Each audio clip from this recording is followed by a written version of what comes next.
Hey folks, sorry, voice is kind of dead. So today is the 23rd of July. So it's been about a month since my last video, and in that video I was being discharged from the hospital. Excuse me, sorry. Well, about 4 or 5 days after that, I ended up in the emergency room with a fever of over 103.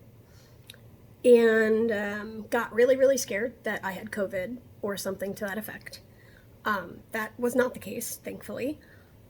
Turned out I went septic from my sinus surgery. So my nose attacked my lungs, basically. They had a fight. It wasn't good. But we got it sorted out. I was in the hospital until my birthday, which is, of course, July 2nd. They released me on home IV antibiotics. So I took my lovely port with me home and did the IV antibiotics on my own around the clock for about 6 days. And then they deaccessed me and everything was good to go. Well, not long after that, I started to feel sick again.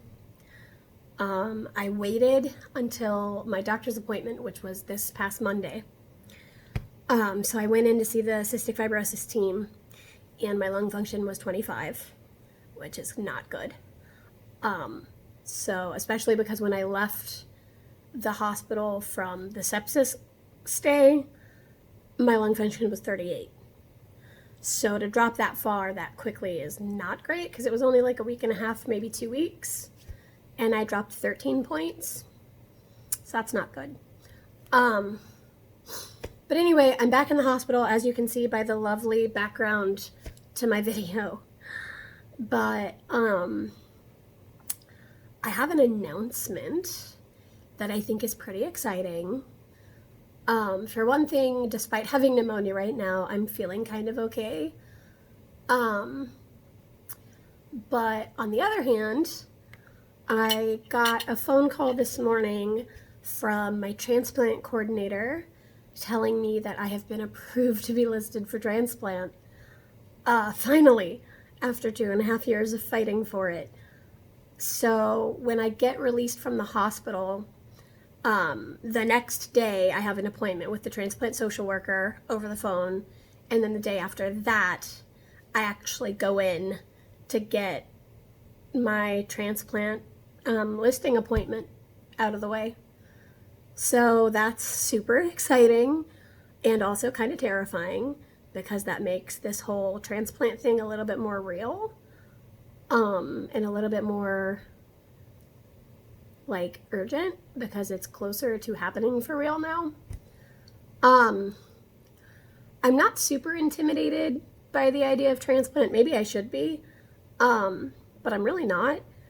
The only thing that scares me, like me personally, I know that like my friends and families have other fears, but my fears are, I'm afraid I'm going to have a panic attack when I wake up after the surgery, because I might wake up still intubated, which would be horrifying for me because those things scare the crap out of me. And I will wake up with tubes coming out of my like lower chest area, which are for like drainage and other purposes after transplant. Those tubes scare the dickens out of me. I don't want them. I want nothing to do with them, but I really don't have a choice. So no matter how freaked out I am, no matter how panicky I might feel, I plan on keeping my stuff together, in spite of all that. But yeah, I've been approved to be transplanted. All I have to do now is just get out of the hospital, go to my appointments, and wait. That's pretty much all there is left to do from what I understand. So this is like, it's happening, which is crazy, but awesome. So thanks for listening to me ramble for like 5 minutes, and I'll see you all at the next video.